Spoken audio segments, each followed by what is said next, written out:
Hey folks, Jeff Salzman here with Ankur Delight, and we are once again taking a look at This Week in the News. Hey Ankur. Hey Jeff, great to be here. Great to be here too, yeah. What's on the agenda for today? Okay, so you had sent me something about these two, I guess, famous talk show news hosts who got thanked for their service and fired this week. One, his name was Tucker Carlson on the Fox network, and the other guy, his name is Don Lemon on the CNN network. And so I actually, I had to research who these people are because I'm not super tuned in. And it was, so yeah, we're going to talk about what's going on with that. Well, let me just say that you would be among a small minority of people who don't really know who these people are, because these are big names in the mainstream media. And I admire you for being as unplugged from that as you are, obviously. And I'm actually going there too. And I think there's just as sort of a meta comment about particularly the mainstream news in general, is that just anecdotally, I hear people talking about just tuning out, opting out of it, because it's so repetitive. It's so us versus them. It's so hooks the nervous system. It's designed to keep your eyeballs. It's a modern system, developmentally speaking. So it's run on money, which means it's run on eyeballs so that it can deliver eyeballs to advertisers. And that's the fundamental, process that is running the show. And there's not another criterion for evaluating fitness. It's just the number of eyeballs. And so if you need to get that through appealing to fear and stress, because it's in orange, like that's fear and outrage. I call it the fear industrial complex. Yeah. I mean, it is, and again, developmentally speaking, if we look at the three worldviews that are in conflict in the U.S. at this time, that'd be the postmodern progressives, modern secular, and traditionalists, the sort of patriotic religious. There's a fear drive that drives all three of those worldviews. Developmentally speaking, in terms of integral theory, the idea is that when we move to integral consciousness, which is the stage after postmodern, we'll start to be run not on fear, but on the idea of creativity, love, that sort of thing. Yeah, that sounds so nice. I love that. I don't know if, I believe it doctrinarily, but I think there's some truth to it. Certainly, the world runs on fear and has for all of humanity's future. Imagine a future for humanity where that's no longer true. So that's some of what I want to, do here. Yeah. So anyway, we have Tucker Carlson, and Tucker Carlson is Tucker Carlson was fired from Fox. He's their number one person in the evenings. Let me just actually hang here. And Tucker Carlson is interesting from a developmental point of view because he speaks very intelligently, full of outrage. I mean, he's the outrage king, but he makes a coherent case for traditionalism. And we're talking sort of old-fashioned, God and country, ethnocentric traditionalism. And so, for instance, one of his, he's always happy to go up against mainstream society. And so the mainstream view is that America is pro-diversity. And so his counterclaim is, why? Why do we assume that? What's the benefit to diversity? And so, there's three answers to that question. One, a traditional answer, a modern answer, and a postmodern answer. And they're all within their worldview, very reasonable. Traditionalism, they say there's no benefit to diversity. Just leave me alone. You do your thing, I'll do my thing. The best of them would say, nothing personal, I wish you the best, but I want the culture of my ancestors. And I want my kids to have the culture of my ancestors. And, within that bubble of conformity, they can live a very happy life. And from an integral perspective, we would say, fine, you live that life and we'll respect it. We'll actually see that you have some qualities that we want to bring forward, these family values, religion, patriotism in healthy ways, shorn of their sort of dominator hierarchies. We want the juice of these things in an integral consciousness, because integral, we're going to want the best of all three of these views, and actually the three preceding, which is more than we'll get to here. But so anyway, that's traditionalism was the way of things for a long time.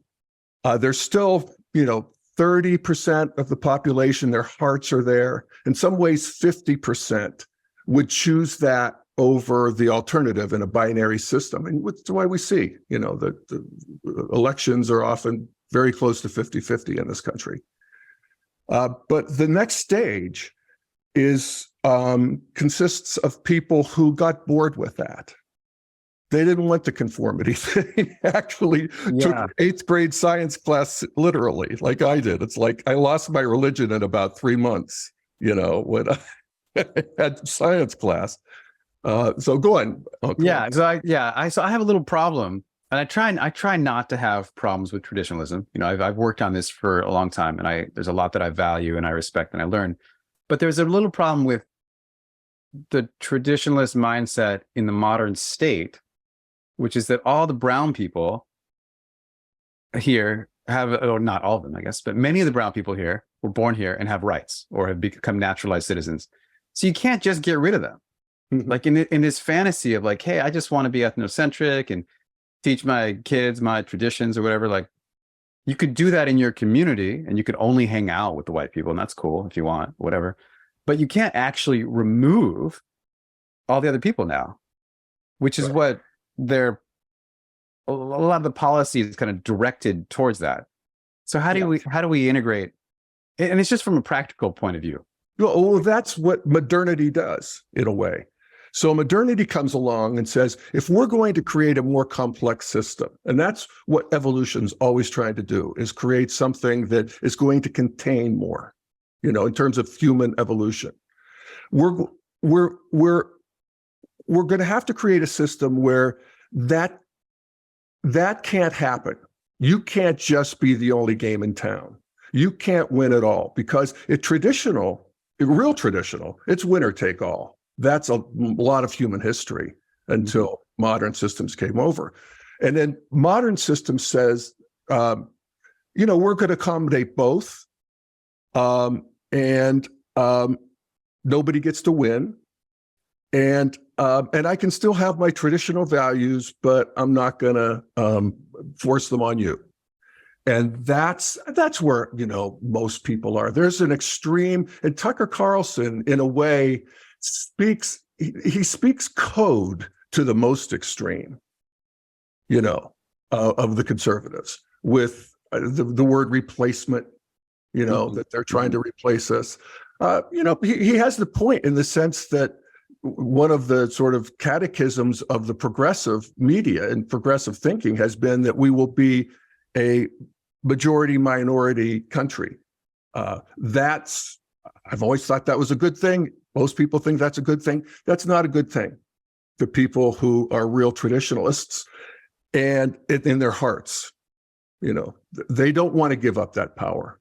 So this is the downside. This is where it's, from a modern and postmodern perspective, these people, some of them are racist. Mm-hmm. Some of them, and I'd actually ask you this, Ankur, what's your experiences with this? There's a mini Twitter war going on right now, where the argument is that the word that people are using is middle-class blacks and whites get along better in the South than they do in the North. And the reason that the argument is that they work together. They go to school together. These are modern blacks and whites, if you will. Mm-hmm. They've taken the modern deal. Well, we're going to work together, live together, whatever. They may not want their kids marrying each other. Maybe they don't mind. That's changing very, very fast. But in progressive world of the North, it's so fraught with the social justice, story that there's new barriers. I'm not saying they're not evolutionarily potent. I actually think as we move into progressive, we're taking on more of what's there than people in the modern world who are happy to just bracket it and work together and live together. Yeah. What do you think? What's your experience there? Because you're small town, brown guy, small town. Yeah, I think, it's different. Being brown, I think is very different than being black. Yeah. I haven't been black as far as I can remember, maybe in some other life, but I think it's pretty different. But I do, it does resonate. The thing that comes to my mind is it's about conflict, and it's that the only way out is through. Mm-hmm. And so, and this is something I think you've helped me see numerous times, that the culture, I kind of came to this as like, oh man, culture wars are so bad. I wish we could get over it. And you were like, hey, this is how we don't get over it, we get through it. And so the tensions that are coming up as a result of the social justice movement, sure, it's not peaceful, but peace is not necessarily positive, right? Peace can Evolution just be like, doesn't really like peace that much. Yeah, it could be like very effective oppression looks peaceful, right? We don't want peace. We want harmony, right? We want mutual intermingling of interests and understanding of interbeing. And so these conflicts that are coming up, I see as like, yeah, this is what we need to get through in order to get to that. Absolutely. I would vastly prefer that, or to live in that state, than with a neighbor that I get on with in a superficial level, but I'm deathly afraid of my daughter marrying their son. Yeah. Yeah. Wow. Well said. And that's integral. What you're talking about is an integrated view. And, as we move from the modern to the postmodern, the postmodern, they have for them, diversity, using this diversity issue, is good for its own sake. First of all, it makes life more interesting. They're really bored with just hanging around. This is, a certain stage of development. You get bored. Boredom is one of the great engines of evolution. So you want to get out there and date, and you want to have different foods, and you want to travel, and you want to make friends with different kinds of people. And you also are aware, you're being world-centric, you're aware of the karmas of history, and the sort of philosophical posture of the postmodern is critical. Basically, the project of postmodernity is to dissolve the unjust edifice of power dynamics that exists now, the system, which has, unjust from the get-go, still has unjust outcomes. And it is a very appropriate, it's almost astonishing that after all of these millennia of human history dominating the other, that the emphasis now is on the victims, the people who've been left behind, the people who haven't had the justice, So all three of these worldviews they all make sense. They all have a piece of the truth. And from an integral perspective, first of all, it's just what you were saying about conflict. We want to accept that there's conflict between these three. There's supposed to be. There's one of the sort of process of evolution itself is that things differentiate. It's like the Google map. We look at American society and we see it more clearly. We see, oh, okay, there was this group and there was this group and a mountain here and a river here, and then we can get even more fine, granular view. And then we want that as integralists. We accept the conflict, we accept the culture war, but we want it to be fought peacefully. Okay, not violently. That's new in human history if we can pull it off. Be the first really evolutionarily potent war that hasn't had a lot of dead bodies. Yeah. Can I share something on that I hopefully will be helpful? I've noticed that in this kind of postmodern green way of being, there's a lot of judgment. Yep. And in my mind, like a lot of unnecessary, unproductive, critical judgment and shoulding of the people in the other levels. Yep.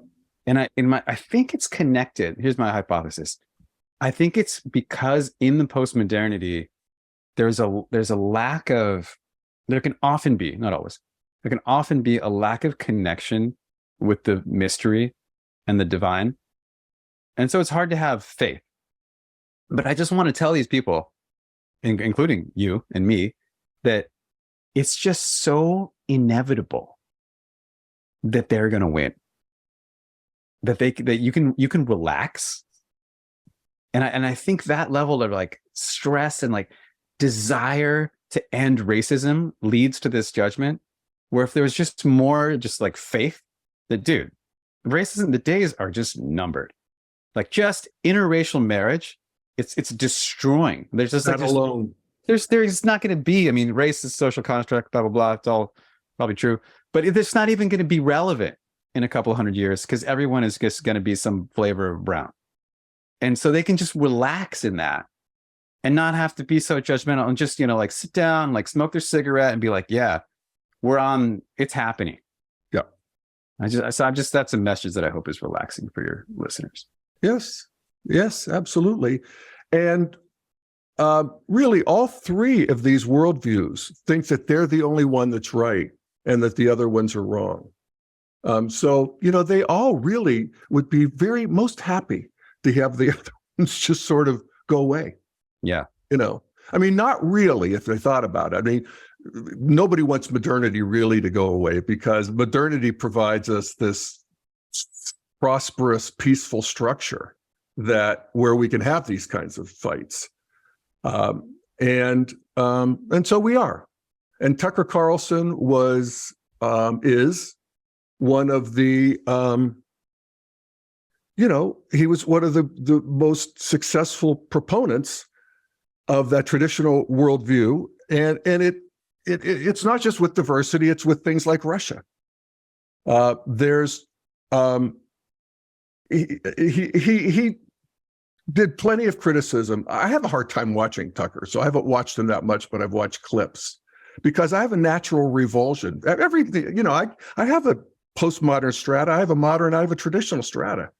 And hopefully I have enough integration that I can sort of be friendly with all of them. But it's a hard ask for me to watch too much Tucker Carlson, because not only is his worldview, I have allergies to, but his affect, somebody, I hate this term actually, I shouldn't even use it, but punchable face, you know what I mean? Where it's just I've never heard that term. Oh yeah, it's like that because he's always and sort of I don't like the way he does it. But anyway, with that said, traditionalists, which he's one, actually these days there's sort of a globalization of this. So there's a traditionalist in America would have more in common with a traditionalist in Russia than they would with a liberal in America. In terms of worldview. So there is a natural, he talks about Zelensky prancing around and at one point he said, I'm rooting for Russia. Now, it was a throwaway line. I don't know. He's been very critical of Putin in other ways in terms of starting the war and so forth. But there is a natural affinity for that. And Trump, I remember Joe Scarborough interviewing Trump back before in the last election, back when we were talking. And Trump was Scarborough was calling Trump out on his views on Russia. And Scarborough says, but Russians kill people. And Trump's answer was, well, we kill people too. Yeah. It's like we autocrats, and Trump's a natural autocrat. Okay. I mean, he can work in the modern system and he knows how to play it. But in his heart, you do you, Russia. We'll do us. Hungary, illiberal democracy, that's good. So there is this sort of strata forming. Let me get back to Tucker Carlson for a second, because I had a question about. So this is about him getting fired, and so that the things that became clear to me in reading the articles is that I don't think the consensus is he was not fired for his views being extreme. Right. Essentially, like a modernist business decision. Yep. By the Murdoch people. But I'm curious, like what it means for the tension between traditional and modern. And I'm also curious if you think he believes the stuff he's advocating, or if it's just like for him, it's like a fully modern decision of like, oh, this is my niche. Yeah, I think he has plenty of that. These guys, if you're, most of us have, even if our center of gravity is traditional, we have an adequate modern where, these guys are paying attention to their Q scores and their ratings, and they're giving their audience what they want. And those are modern calculations. Totally. Yeah. And actually, in some ways, pre-modern. I mean, the king and aristocrats and even the warlords had to sort of pay attention to what people were thinking, not nearly as much as now. So yes, but yeah, I think worldview-wise, he believes it. I do. All right. Yeah, and that's what makes him powerful. And he. It's like, I'll read a quote from him. He says, national politics in the culture has become a Manichean battle between good and evil. Okay, let's pause right there. That is the worldview, particularly of traditionalists. My God is right. Everybody else is evil. You can't negotiate with God here. Yeah, but there's a level of education even making that reference that. Exactly. Yeah. Yes. So, and he's a very educated guy. He's, has a lot of sophistication. So he said good and evil. He says that people advocating for transgender rights and DEI programs, diversity, equity, and inclusion programs, want to destroy America. Okay. And they want to destroy that traditional America, or they want to transform America. Yeah. They want to transform America. Fair, but for him, that would be destroying. Yeah. And they cannot be persuaded with facts. That's so true. These facts are so downstream from worldview, it's not even funny. Politics is downstream from worldview. If you know somebody's world, you know their politics. Yeah, I'd say few and far between are those who can be persuaded with facts, and I do not count myself among them. Yeah, exactly. And sometimes in some circumstances, but no, there's infinite dots and ways to connect them. So it's like, turns out Kellyanne Conway was right. Everybody has their own set of facts. Anyway, you don't know who Kellyanne Conway is either. No, but I can see how I can see how that works. Yeah. She is a scientist, like a modern kind of like logician or consciousness researcher. No, she was the chief of staff and communications officer for Trump. Okay, I know who she is. I'm just messing with you. I don't think she was chief of staff actually, but she was a Trumper. So anyway, that was a reference to, we knew we were fucked with Trump. Like the day after the inauguration, despite the photographic evidence, his crowd was bigger than anybody else's. Yeah. And so it began, and it had begun. Anyway, so what was I talking about? So anyways, so that's his thing. So it's a battle between good and evil. He puts it that way. Modernism doesn't. Modernism doesn't. You can have a sort of a postmodern, you can have sort of that worldview where you're really just trying to flip the hierarchy so that the people who have been oppressed become the new oppressors. And that sort of, it's what you're talking about now, where it's, there's a good and evil way of expressing progressivism too. Yeah. Very much so. But the other piece about Tucker, that this is what sort of concerns me in a way, because I think there's a very good chance he could run for president now. And that would be, he'd have a good chance. He'd have a very good chance. And I say that because there's another piece to him. You're freaking me out, dude. And it's religious.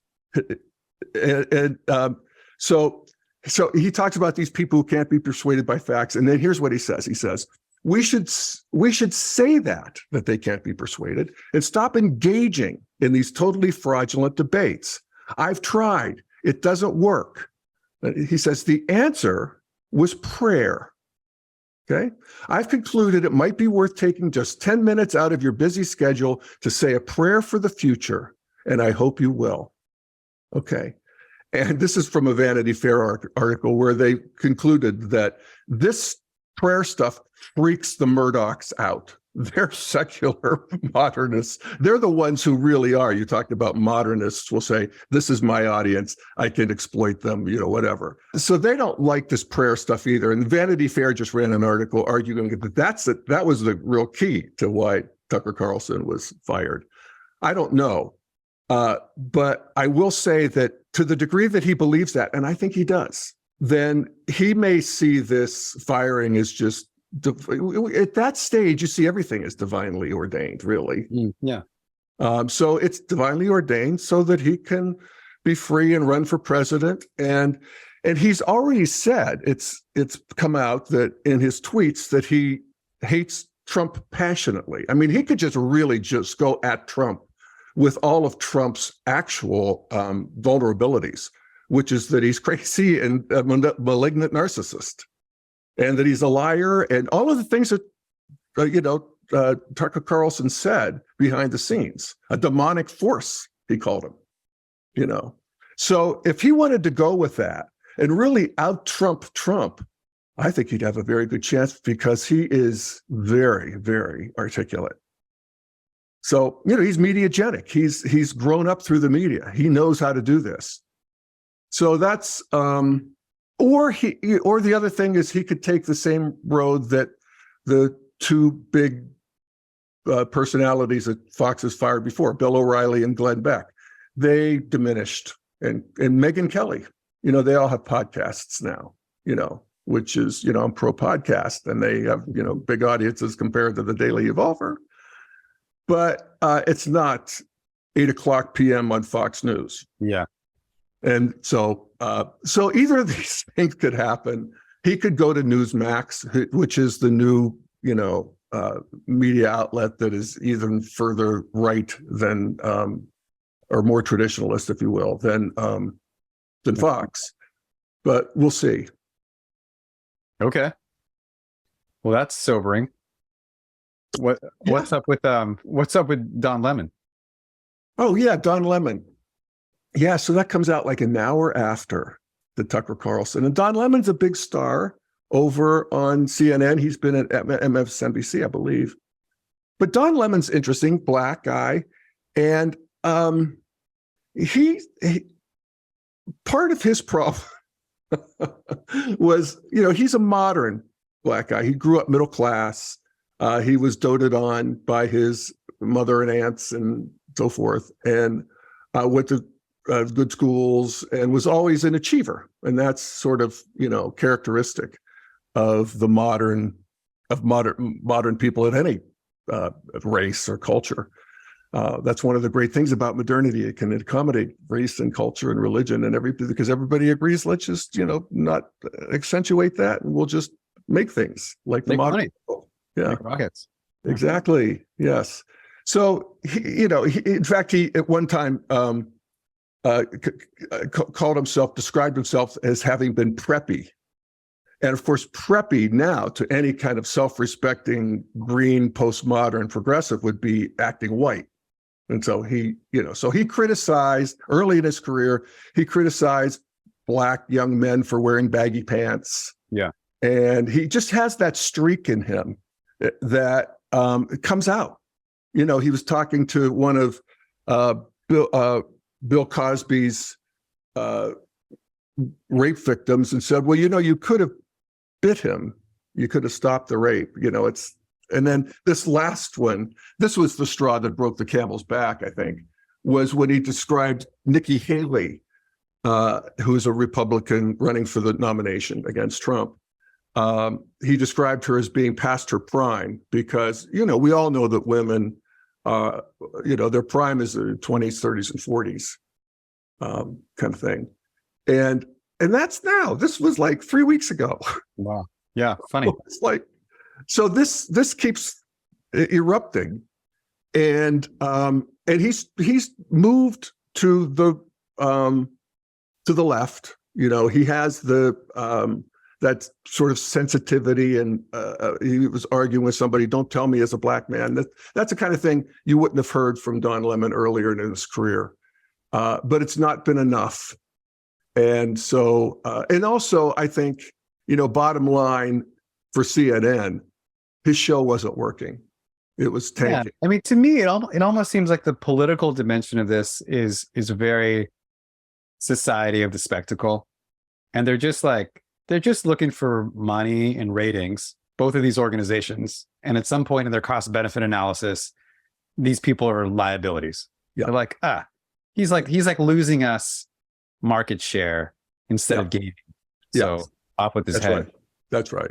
But And I if think that he had may, the same perspectives and the same just shitty things to say about women, which is totally insane. In that every politician is old, which I'm not a fan of. I know, but it's like every politician is old. What are you talking about? After 50? Yeah, what are you? It's real. It's just. Yeah. You know. So, but if he was able to still get ratings, Yeah. probably they overlook this kind of stuff, right? Well, they do, but there's a category that they can't overlook, and this may be actually, if you ask me, and I probably should have said it sooner, but the real issue with Tucker Carlson, because Tucker Carlson's delivering the money, he's got the ratings, biggest show in cable. Okay, that's a big deal. But he has, I think it's coming up. It's been in the news. He was said terrible things about women in these direct messages and texts, and called one of his producers the C word, and that kind of thing. I think that scares the Murdochs more than anything. More than the $800 million they had to pay Dominion. Yeah, that too. You know, that too. That's a sore spot too, and largely, or at least to some degree, because of Tucker Carlson's tweets.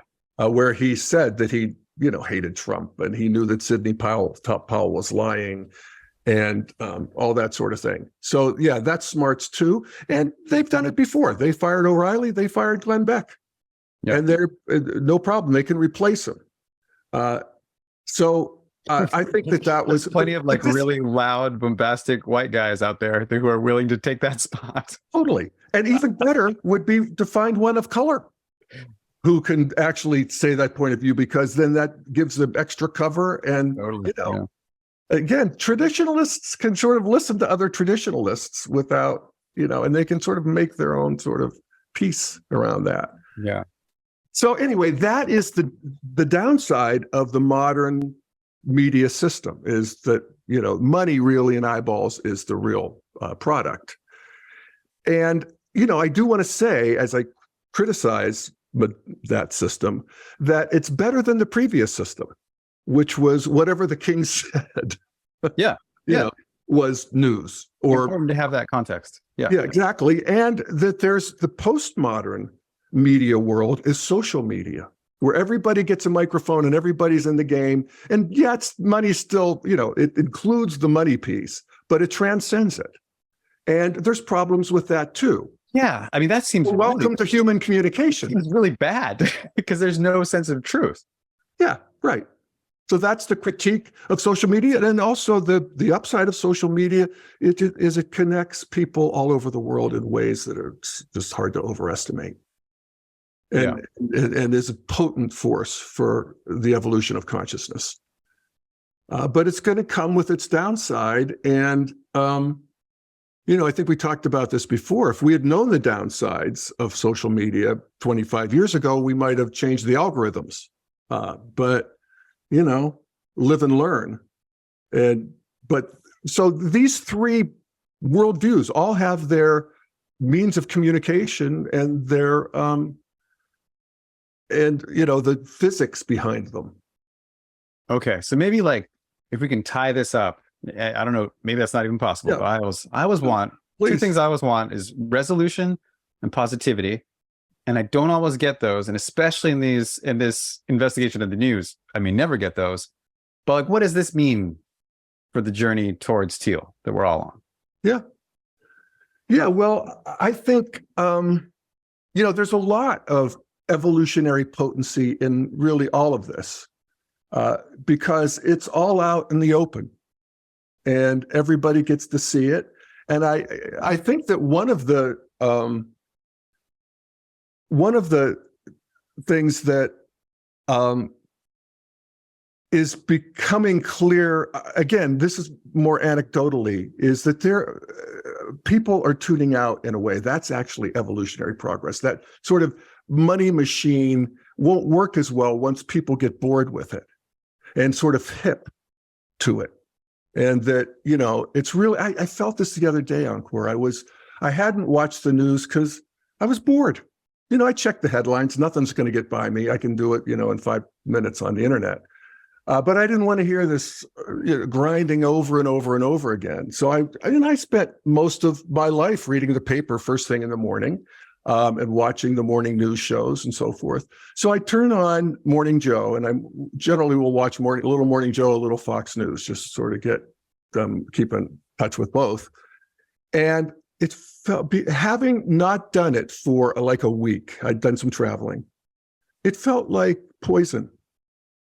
It literally did. It felt like poison. That's why I never do it. Yeah. I mean, I had more perspective on it because I hadn't done it. And fuck that. Yeah. Totally. So I think part of what's good is that people will say, hey, wait a second, I'm going to break out of that spell. Yeah. And maybe even have some sense that human history has, been a shit show. So it's not like this is any worse. In fact, if you really think about it, it's the world most measures better. So why don't I just live my life? Why don't I pay attention to something else? And I know for me, I've migrated, and a lot of people have, to YouTube. I watch, Barbra Streisand do a concert when she's 25 years old. Most thrilling thing I've done in a week. Happening in Central Park, people. It is perfection.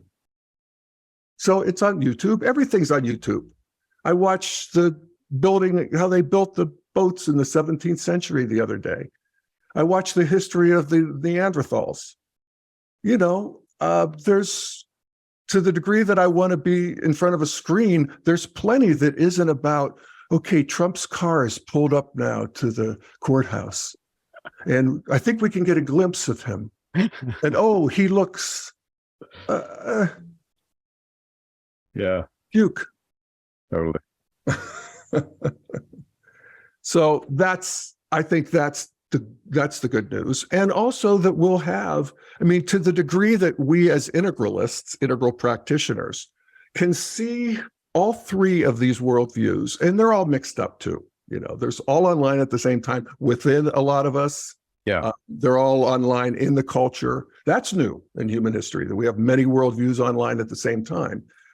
That we can see that with a certain, it's like what Claire Graves, one of the original theorists and researchers around integral, he called people who fit into this category as being the universal donor. They're the person who can have a conversation with all three. In fact, they could argue all three worldviews as well as people who believe them passionately can. And so there's something that's just intrinsically relaxing about that system. Also, that you don't feel like they're going to take over or win. They're not. Nobody gets to win. And so we fight our way forward. We fail our way forward. And it's beautiful, but not pretty. That's one way of looking at the integral view. Well, I really appreciate, and I know your listeners do too, your presence here, and you're bringing this analytical lens to it. Because I do think I stopped listening to the news. I was a junkie. I was really into it many years ago. I stopped. You didn't know who Tucker Carlson was. Yeah, I got clean. God bless you. For years. But it's really important. What you're doing is really, really important, because it's helping us take, it's like the whole conflict, the only way out is through. Your help taking, instead of just being avoidant like I am with the news, you're helping people go into it and see the themes that are actually helpful and are going to push us forward. Yeah. I appreciate that. Thank you. Well, I appreciate that as well, and appreciate having our conversation. So on with the show. Onward and upward. Onward and upward. Thank you, Jeff. All right. Thanks, Ankur. Thanks, everybody.